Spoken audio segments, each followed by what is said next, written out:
Assalamualaikum warahmatullahi wabarakatuh. Kami dari kelompok 6 kelas 2025B akan mempresentasikan bab 4 mata kuliah statistik dengan materi mendeskripsikan data, yaitu menampilkan dan menjelajahi data. Sebelum itu, izinkan saya untuk memperkenalkan anggota kelompok saya.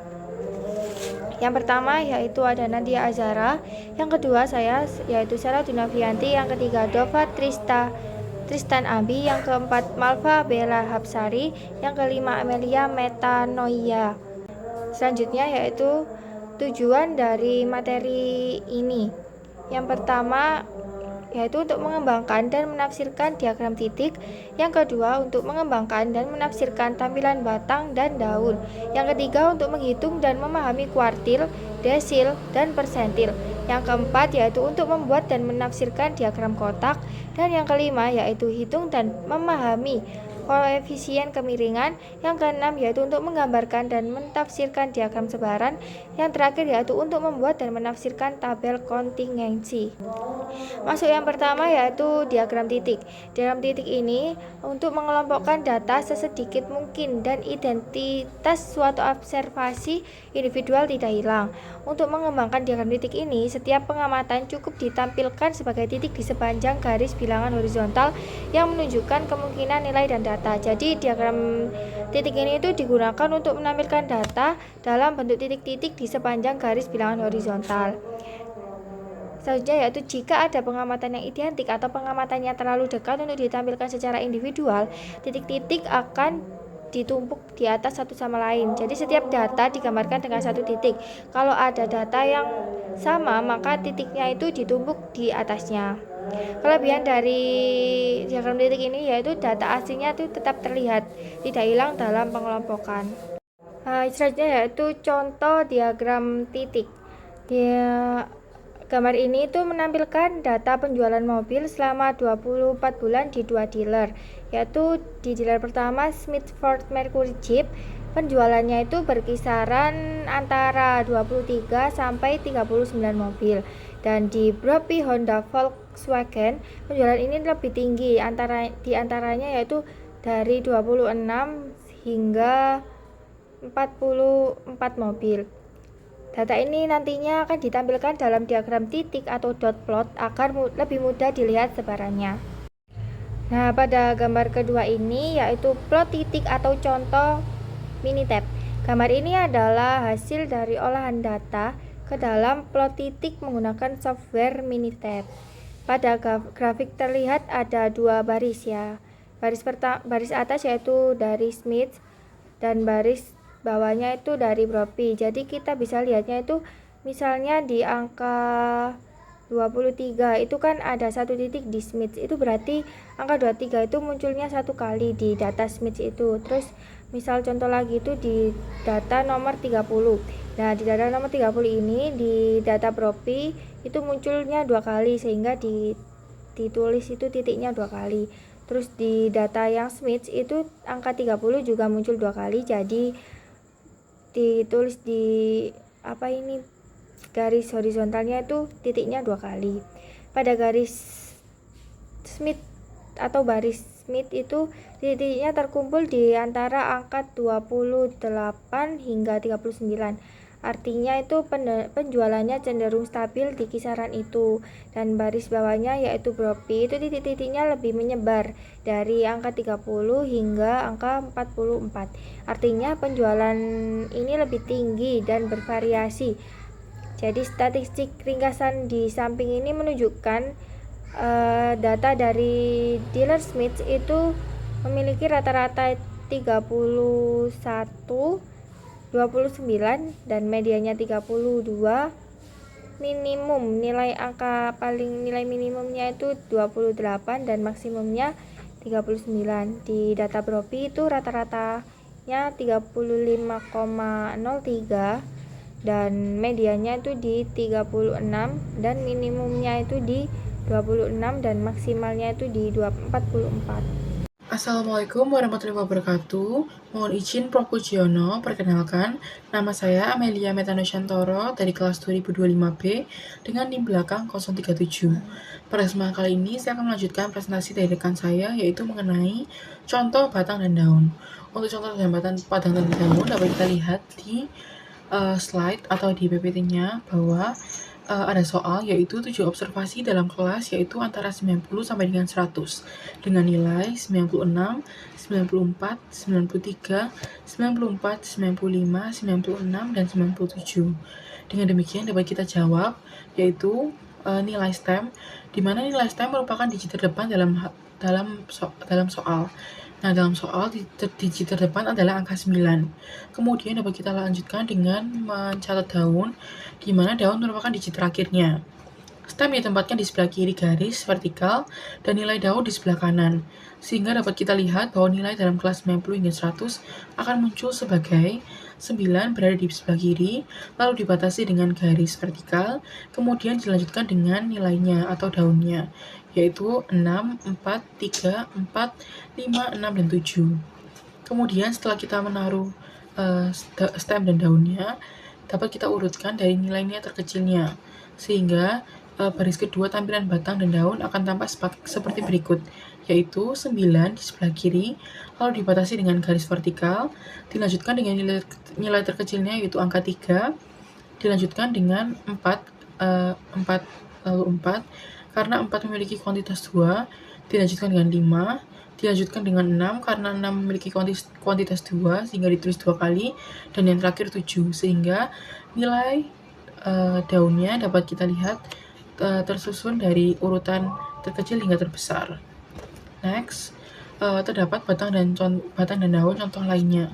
Untuk batang dan daun dapat kita lihat di tabel 4 strip 1, di mana menunjukkan jumlah spot iklan radio berdurasi 30 detik yang dibeli oleh masing-masing dari 45 anggota asosiasi dealer mobil Greater Buffalo tahun lalu. Susun data tersebut ke dalam diagram batang dan daun. Pada nilai berapakah jumlah spot iklan cenderung mengelompok? Dan berapakah nilai spot iklan paling sedikit yang dibeli oleh seseorang dealer? Dan yang terakhir, berapa jumlah spot iklan terbesar yang dibeli? Dapat kita lihat di tabel. Untuk soal yang pertama, nilai berapakah jumlah spot iklan yang cenderung mengelompok? Untuk nilai spot iklan yang cenderung mengelompok berada di angka antara 110 hingga 139, sehingga angka-angka tersebut cenderung mengkelompok. Dilanjutkan, untuk jumlah spot iklan yang paling sedikit dibeli merupakan 88 spot sesuai dengan tabel yang ada. Lalu pertanyaan ketiga mengenai jumlah spot iklan terbesar yang dibeli, yaitu terdapat pada nilai 156 spot. Selanjutnya saya akan menjelaskan mengenai contoh batang dan daun contoh lain atau mini tab, di mana contoh lain atau mini tab ini dapat kita lihat di dalam tabel. Di dalam tabel tersebut terdapat 3 bagian atau 3 row, di mana terdapat di bagian paling kiri, lalu di tengah, dan bagian paling kanan. Untuk yang bagian paling kiri itu menunjukkan jumlah banyaknya nilai atau daun dari digit yang ada. Di paling pertama yaitu ada di paling kiri yaitu ada angka 2, dan di tengah itu ada digit 8, dan di paling kanan yaitu daunnya yaitu 8 dan 9, sehingga terdapat dua nilai yaitu dengan digit awal yaitu 8, sehingga menunjukkan angka 88 dan 89. Hal tersebut berlaku di garis bawah di kolom bawah-bawahnya. Namun tidak bisa dipungkiri bahwa di kolom-kolom bawahnya juga terdapat angka yang paling kiri itu tidak selalu menunjukkan jumlah dari nilai dan jumlah dari stem dan daunnya. Contohnya itu di baris 21 di paling kiri terdapat 21, namun daunnya tidak berjumlah 21 gitu. Next. Selanjutnya saya akan menjelaskan mengenai kuartil, desil, dan persentil. Kuartil dan desil persentil diawali dengan simpangan baku yang merupakan ukuran dispersi yang paling umum digunakan. Dan memiliki cara alternatif untuk mendeskripsikan penyebaran data termasuk menentukan nilai lokasi yang membagi serangkaian pengamatan menjadi bagian yang sama. Nah, nilai lokasi untuk persentil itu dapat dirumuskan seperti LP sama dengan dalam kurung N plus 1 dalam kurung P per 100. Ukuran-ukuran ini meliputi kuartil, desil, dan persentil. Next, untuk perhitungan persentil dapat kita lihat di mana perhitungan persentil ini digunakan untuk memformalkan prosedur komputasi. Biarkan LP merujuk pada lokasi persentil yang diinginkan. Jadi, jika kita ingin mencari persentil ke-33, kita akan menggunakan L33. Dan jika kita ingin menginginkan median persentil ke-50, maka kita menuliskan L50, di mana dengan rumus location of a percentile atau LP sama dengan N plus 1 dalam kurung, lalu P per 100. Jumlah di mana jumlah observasi adalah N. Jika kita ingin mencari median, posisi adalah di N plus 1 per 2, atau kita bisa menuliskan sebagai dalam kurung N plus 1 dalam kurung P per 100, di mana P adalah persentil yang diinginkan. Jadi contohnya tadi yaitu kita misalnya ada persentil ke-33, maka kita nulisnya L33, sehingga untuk nilainya yaitu LP sama dengan L33 sama dengan N plus 1 dengan P-nya yaitu 33 per 100 gitu. Sekian dari presentasi saya. Untuk presentasi berikutnya akan dijelaskan atau dilanjutkan oleh rekan saya. Terima kasih. Assalamualaikum warahmatullahi wabarakatuh. Shalom, Om Swastiastu, Namo Buddhaya, salam kebajikan. Di sini saya akan melanjutkan presentasi dari rekan saya sebelumnya. Namun sebelum itu, perkenalkan, nama saya Dova Tristan Ambivals dengan NIM 3 digit dari belakang 067. Oke, di sini terdapat persentil, contoh dari persentil yang telah dibahas oleh rekan saya sebelumnya. Contohnya yaitu di sini terdapat pertanyaan yang akan saya bacakan. Berikut adalah komisi yang diperoleh bulan lalu oleh sampel 15 broker di kantor Salomon Smith Barney di Oakland, California. Salomon Smith Barney adalah perusahaan investasi dengan kantor yang berlokasi di seluruh Amerika Serikat. Di sini terdapat beberapa harga,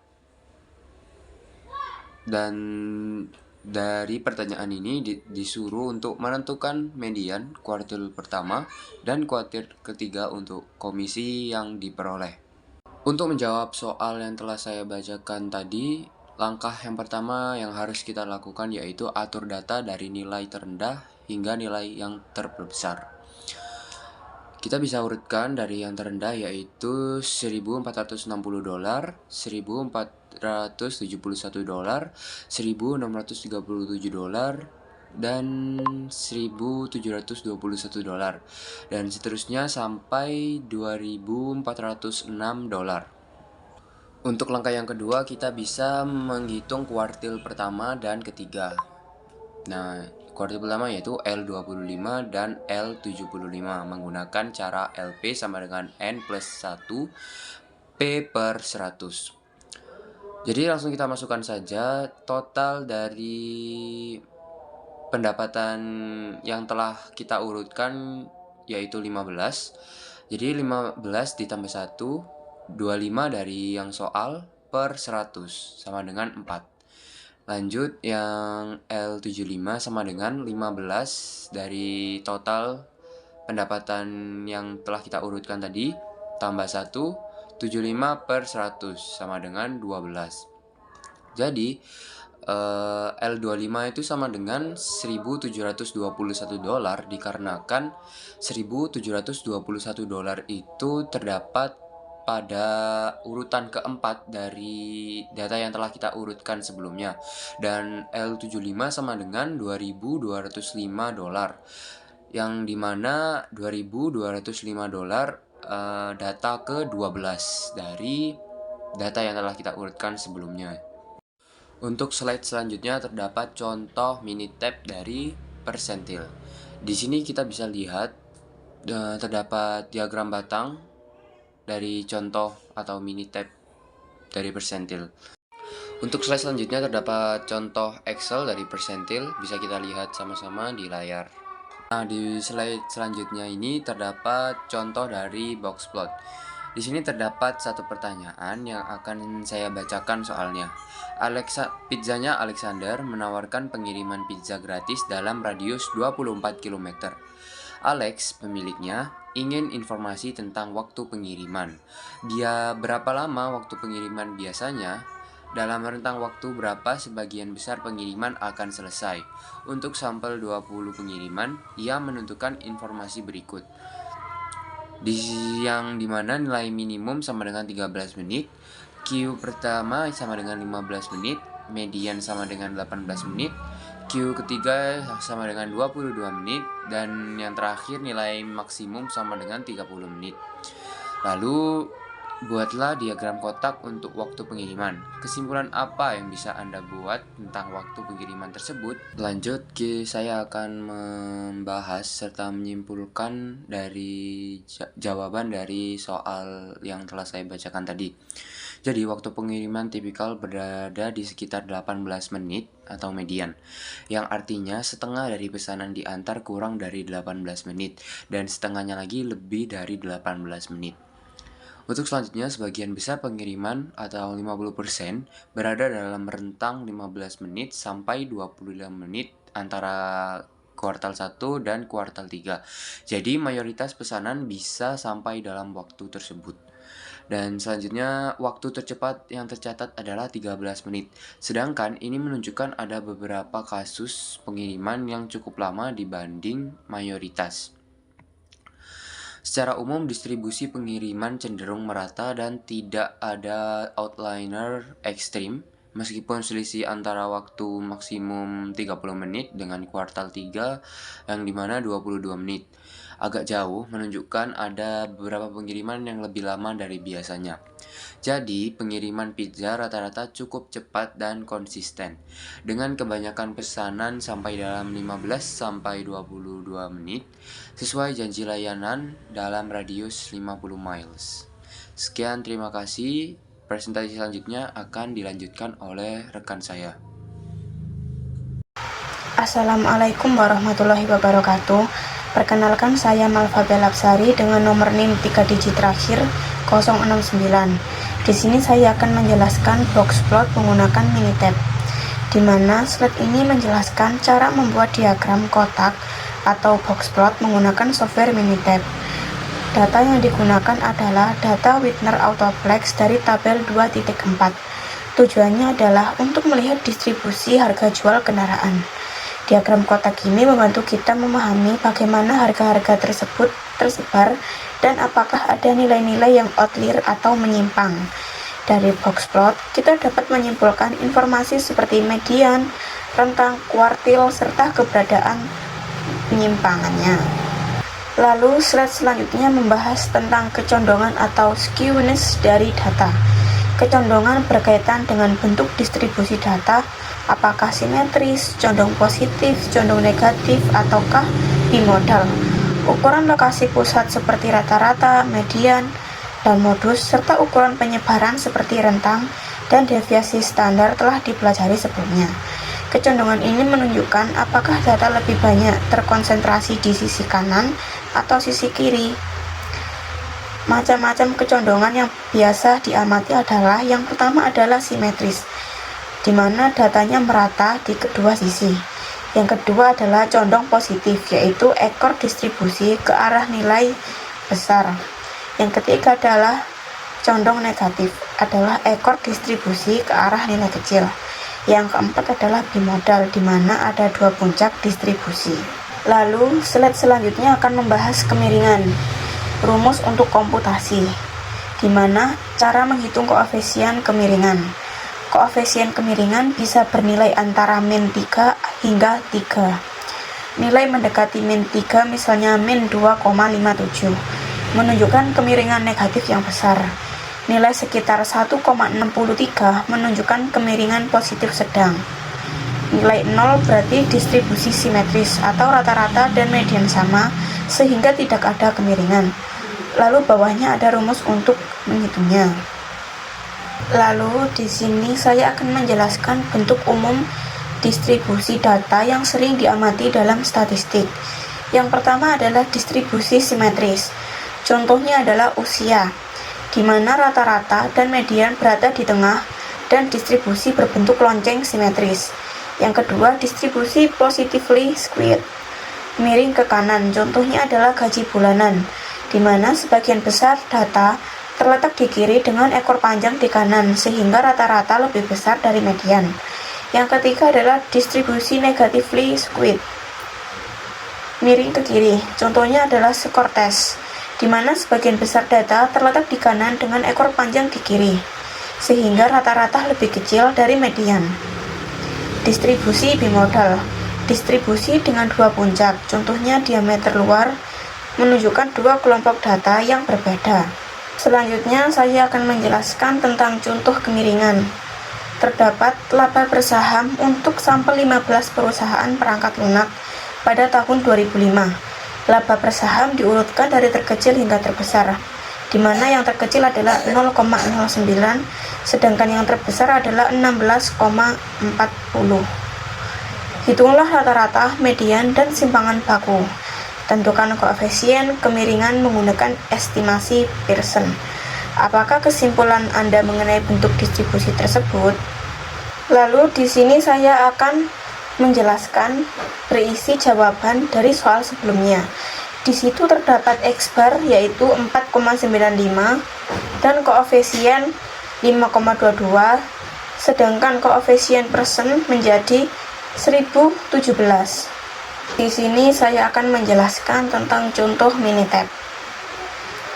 Sebelumnya saya jelaskan terlebih dahulu, skewness atau kemiringan distribusi data menunjukkan apakah sebaran data condong ke kiri yang artinya negatif atau condong ke kanan yang artinya positif.